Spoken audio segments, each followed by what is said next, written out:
नर्मदे हर। आज की हमारी इस यात्रा में हम आए हैं कीर्तेश्वर महादेव गुफा। हमारी इस यात्रा में प्रकृति के बड़े ही सुंदर दृश्य हैं और साथ ही एक अंधेरी गुफा जिसमें महादेव विराजित हैं। रोमांच से भरी इस यात्रा का वीडियो पूरा जरूर देखें।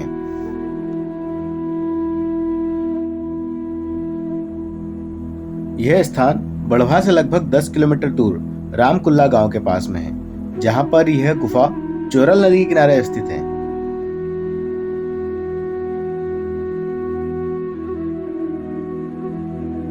चोरल नदी मां नर्मदा की सहायक नदियों में से एक है, जो खेड़ी घाट के पास उत्तर तट पर मां नर्मदा से आकर मिलती है। जहां पर मां नर्मदा और चोरल नदी का संगम होता है, वहां भगवान चारुकेश्वर विराजित है तथा एक विशाल वट वृक्ष भी है।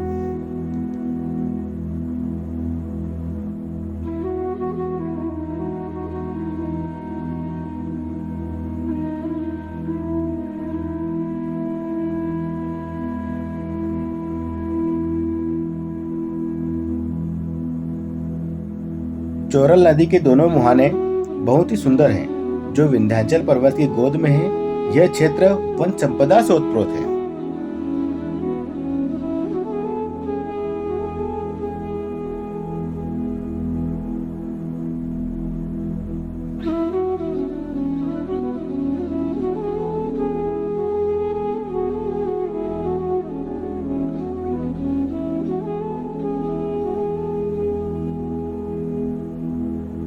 इस पहाड़ी पर पथरीले और उबड़ खाबड़ मार्ग पर हम चले जा रहे थे। चूंकि हम पहली बार जा रहे थे, तो हमें उस गुफा की दूरी का पता ही नहीं था।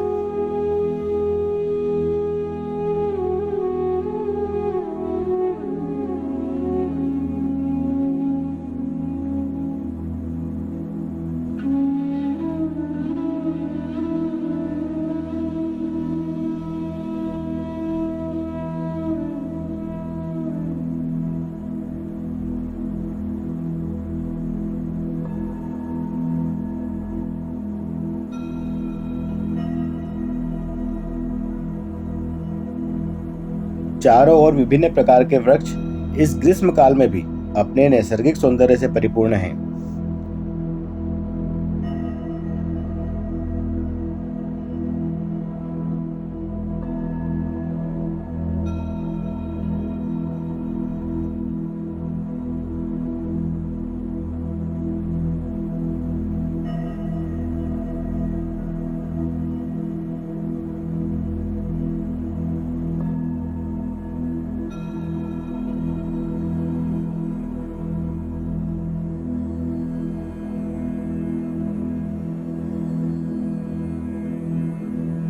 यह क्षेत्र वन्य पशुओं का क्षेत्र है, इसलिए हमने पहाड़ी के पास न चलते हुए किनारे किनारे चलने का निर्णय लिया।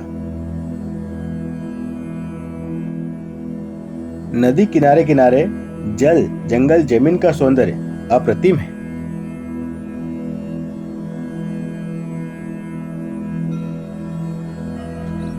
नर्मदे हर हर हर।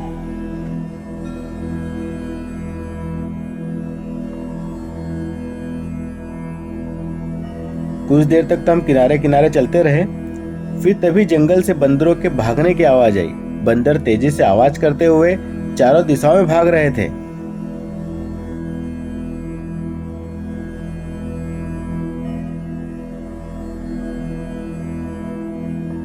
बंदरों की इस तरह से कोलाहल को सुनकर और उनको भागते हुए देखकर हमें ऐसा लगा कि कोई जानवर वहां पर है।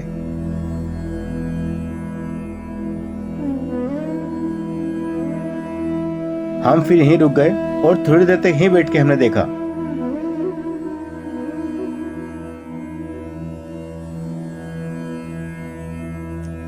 थोड़ी देर बाद वानरों का कोलाहल पूरी तरह शांत हो गया और वो हमारी तरफ ही आ रहे थे। हम फिर नदी के और किनारे पर उतर गए और पत्थरों के बीच में चलने लगे। हो धीरे धीरे होले होले। हाँ?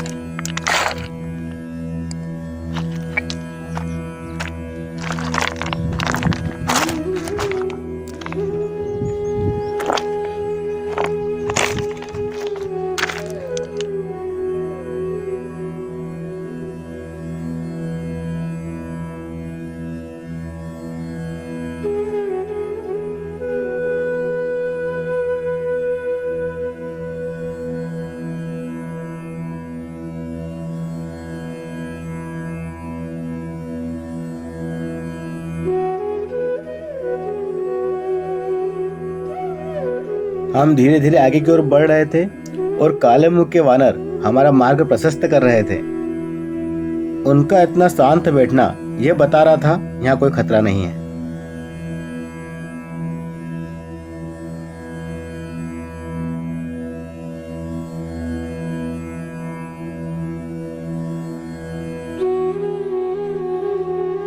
गुफा के पास ही मधुमक्खी के बड़े बड़े छत्ते भी लगे हुए हैं।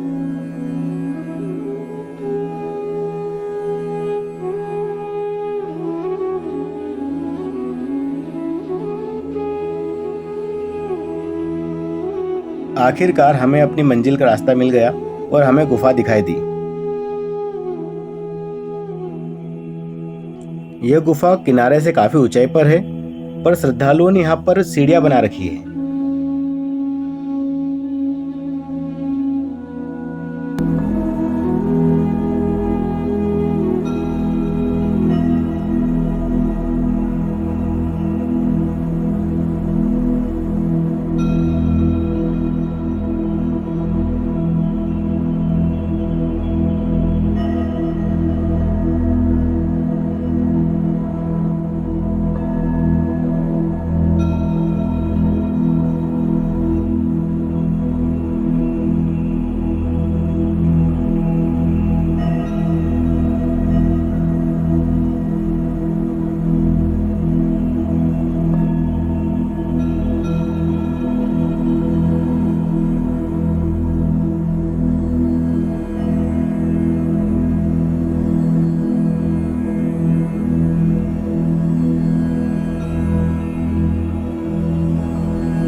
आखिरकार हम उस पवित्र पावन गुफा के मुहाने पर पहुंच गए।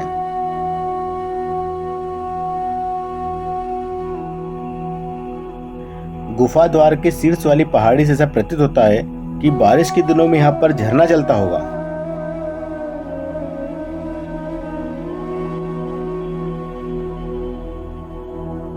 गुफा द्वार पे तो पहुंच गए, पर असमंजस हो रहा था गुफा के अंदर जाए तो कैसे जाएं, क्योंकि गुफा बहुत बड़ी है और अंधेरा भी है।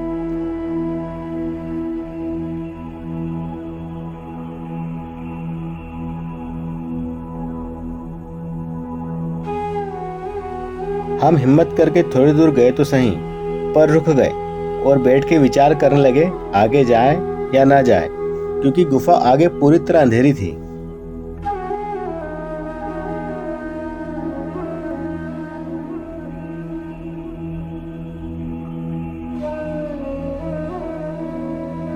फिर हमने अंदर जाने का निर्णय लिया और हर हर महादेव और नर्मदे हर के उद्घोष के साथ घुटने घुटने चल के हम आगे की ओर बढ़े।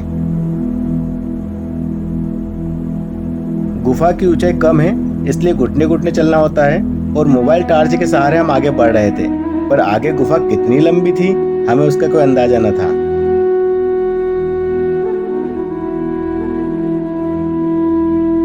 आखिरकार 50-60 फीट चलने पर हमें महादेव दिखाई दिए।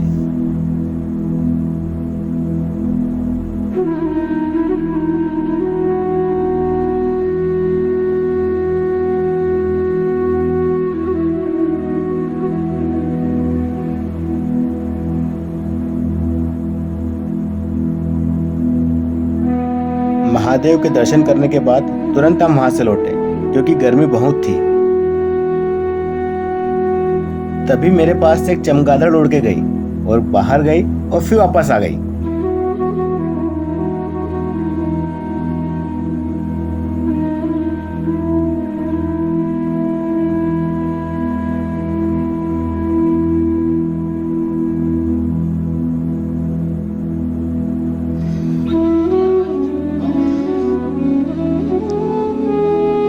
दर्शन के बाद गुफा से बाहर निकलते हुए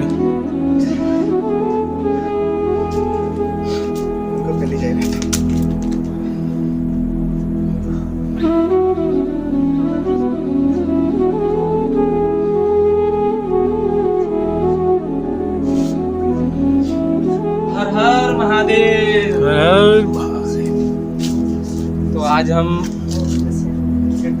कीर्तनेश्वर महादेव की गुफा में आए दर्शन किए और वहाँ पर कुछ प्लास्टिक पन्नी वगैरह पड़ी थी, तो हम लोग ले आए, स्वच्छता भी कराए हैं और बाबा के दर्शन भी कराए हैं, बाबा का सानिध्य भी प्राप्त हुआ। और गुफा काफ़ी सकरी है, तो वहाँ पर एकदम बैठ के जाना पड़ता है और काफ़ी गर्मी होती है।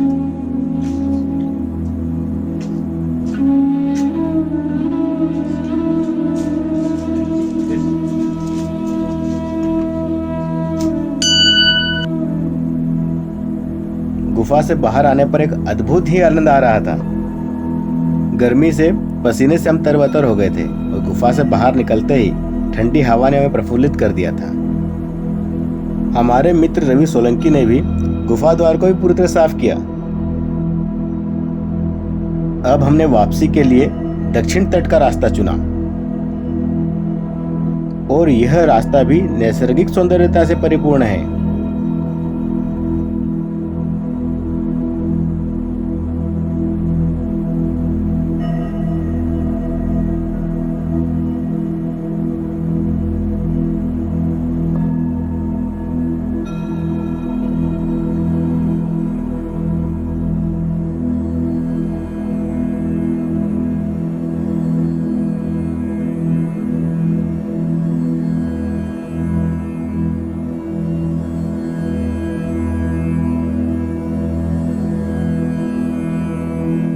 वास्तविक रूप से मैंने कहीं पढ़ा था कि आप प्रकृति से जुड़ेंगे तो प्रकृति की सौंदर्यता आपको चहुं ओर दिखेगी और ये आपके मन को हमेशा ही प्रफुल्लित करती रहेगी।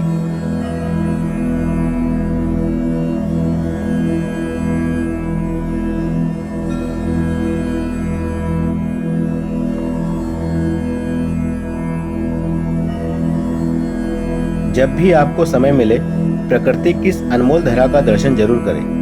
मां नर्मदा रहस्य प्रमोद अत्रे। धन्यवाद।